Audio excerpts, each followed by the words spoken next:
सोने में इन्वेस्टमेंट करना कि नहीं करना लोग पूछते रहते हैं और सोने में इन्वेस्ट करते रहते हैं। उसके बारे में आज बातचीत करूंगा। सोने में आप करीब करीब 6 प्रकार के इन्वेस्टमेंट कर सकते हैं, अलग अलग 6 प्रकार से इन्वेस्टमेंट कर सकते हैं। नंबर 1, ज्वेलरी मतलब दागिना, गहना। लोग गहना खरीदते हैं और सोना मतलब उनको लगता है कि गहना है। अब ऐसा है कि गहना जो है वो उसके मेकिंग चार्जेस देना पड़ता है, तो उसमें 10-15%, 20% जाता है, तो उसमें नुकसान होता है, क्योंकि आप जब मोड़ने जाओगे, उसको तोड़ने जाओगे तो उतना कम मिलेगा आपको गोल्ड, और मेकिंग चार्जेस वो गोल्ड के भाव में ले लेते हैं। तो ज्वेलरी में उतना ही रखना है जो आपको लोगों को बताना है कि मेरे पास में सोना है, अच्छा दिखना चाहिए, अमीर बनाना है तो लेना है। तो ज्वेलरी के रूप में आप जब लेते हैं तो आप लोगों को बताने के लिए लेते हैं, या समझो गले में चेन वगैरह है, लेडीज़ के गले में चेन मंगलसूत्र होता है तो भी है कि भाई एक वो पहनना पड़ता है, मंगलसूत्र करके लोग पहनते हैं। अदरवाइज़ इन्वेस्टमेंट के हिसाब से ज्वेलरी में कभी पैसा रखना नहीं है। आप जब सोने में करते हो इन्वेस्ट, ज्वेलरी लेते हो, तो मेकिंग चार्जेस 10 से 15%, 3% GST, और आपको जो इनकन्वीनियंस है रखने का, क्योंकि आप इन्वेस्ट करेंगे बहुत ज़्यादा मात्रा में तो रखेंगे कहाँ, तिजोरी लाओ या कपबोर्ड में रखो, लॉक एंड की में रखो, तो प्रॉब्लम होगा। तो ज्वेलरी में इन्वेस्ट करना रिकमेंडेड नहीं है। दूसरा है कि आप गोल्ड यदि लेते हो और वो उसका बिस्किट लेते हो, बार लेते हो, तो उसमें भी वही है कि 3% GST है, पक्के का पैसा जाएगा। हॉलमार्क का है तो ठीक है, नहीं तो वो जो आप बेचने जाओगे मालूम नहीं, वो पहले ही समय लेने के समय आपको किसने बनाया होगा तो प्रॉब्लम है, फ्रॉड किया है तो आपका जो ज्वेलर है पहचान का, उससे आपने लेना चाहिए। उसका भी वो है कि इनकन्वीनियंस ऑफ स्टोरेज। गहना भी है तो उसमें क्या होता है कि जो ज्वेलर से आपने तैयार किया हुआ है दागिना, वो गहना वहीं जाना पड़ता है। दूसरे के पास में गए, बोलता कि उसमें तो बहुत ज़्यादा मिलावट है। वो पहले वाला जो है जिससे आपने ख़रीदा था वो चुपचाप लेता है, उसको मालूम अपने यहाँ का ही है ये दागिना, और फिर अपने को कम इसमें भी लेना है, मतलब क्योंकि कोई जाता नहीं मोड़ने के लिए ज्वेलरी। तो ज्वेलरी में असली कितना सोना है हमको मालूम ही नहीं। वो ज्वेलर जो है सराफा, उसने कितना डाला है उसको मालूम नहीं, क्योंकि हम जाके कभी टेस्ट ही नहीं करते।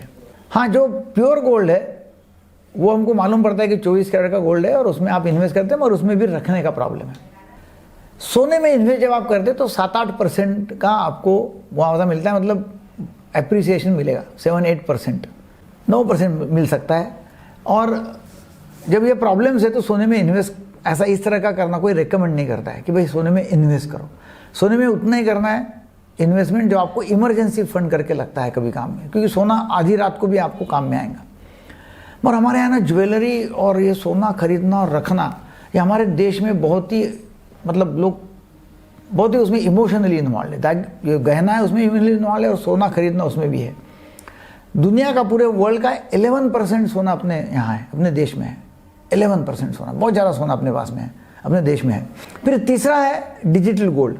अब डिजिटल गोल्ड में क्या है कि कुछ कंपनीज जो है, लाइक तनिष्क है, पेटीएम है, तो ये जो कंपनी है ये क्या करती है कि उनका डिजिटल गोल्ड निकालती है। मतलब जैसा डिजिटल मनी अपना बैंक में पड़ा है, एक्चुअली नोट है क्या नहीं, डिजिटल में है, अपने खाते में दिखता है कि इतना इतना बैंक में है, वैसे आपको आपके मोबाइल में दिखेगा कि आपने उतना गोल्ड खरीदा हुआ है तनिष्क से, और उनके पास में आपका गोल्ड पड़ा हुआ है। आप कभी जाके एक्चुअली गोल्ड ला सकते हैं या बेच सकते हैं।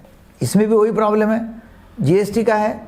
और इसमें फ़ायदा ये है कि छोटे अमाउंट का भी आप ले सकते हैं, मिनिमम 100 रुपीज़ का भी आप गोल्ड ले सकते हैं, और वो गोल्ड आपके वैलेट में रख सकते हैं। ये सोना आपके डिजिटल अकाउंट में पार्क किया जाता है, लेने के समय, बेचने के समय कमीशन लगता है। और डिजिटल गोल्ड में भी वही है कि बहुत ज़्यादा एप्रिसिएशन डेफिनेटली गोल्ड में नहीं होगा, तो इसमें भी कहाँ से होगा, डिजिटल गोल्ड। ये तीसरा है। फिर चौथा है ETF का मतलब होता है कि एक्सचेंज ट्रेडेड फंड। ये सिर्फ गोल्ड में ही करता है, मतलब गोल्ड में ही ये गोल्ड खरीदेंगे या गोल्ड की कंपनीज जो है उसमें पैसा डालेंगे ETF, और गोल्ड का भाव ऊपर गया तो इसके भी भाव ऊपर जाएंगे, गोल्ड का भाव नीचे आएगा तो इसके भी भाव नीचे जाएंगे। और गोल्ड का भाव बहुत ज़्यादा नीचे जाता नहीं है इसलिए, और ये पैसा वैसा सेफ है। ये कंपनी के भाव ऊपर गए, निफ्टी गोल्ड ऊपर गया तो अपना ऊपर जाएगा पैसा, नीचे आया तो नीचे जाएगा। सोने का दाम बढ़ेगा तो डेफिनेटली ETF का भी दाम बढ़ेगा। प्राइस जो है वो फ्लक्चुएट होते रहती है।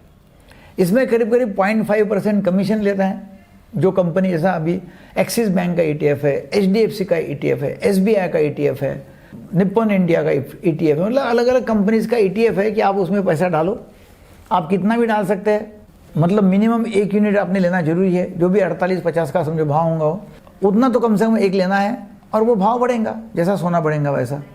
तो इसमें फ़ायदा ये है कि आप कम से कम भी अमाउंट आपके पास में है तो डाल सकते हैं। वैसा सोना नहीं खरीद सकते आप 100 रुपये का, वो सोना कितना आएगा 100 रुपये का, मगर ETF आप ले सकते हैं 100 रुपये का। तो ये हो गया चौथा ETF। फिर पांचवा है गोल्ड म्यूचुअल फंड्स। जो म्यूचुअल फंड जो है वो सिर्फ गोल्ड की कंपनी जो है उसमें वो खरीदते हैं म्यूचुअल फंड्स, वो कंपनीज खरीदेंगे। वो माइनिंग कंपनीज है, गोल्ड माइनिंग कंपनीज या गोल्ड ट्रेडिंग कंपनी जो है उसमें पैसा डालेंगे।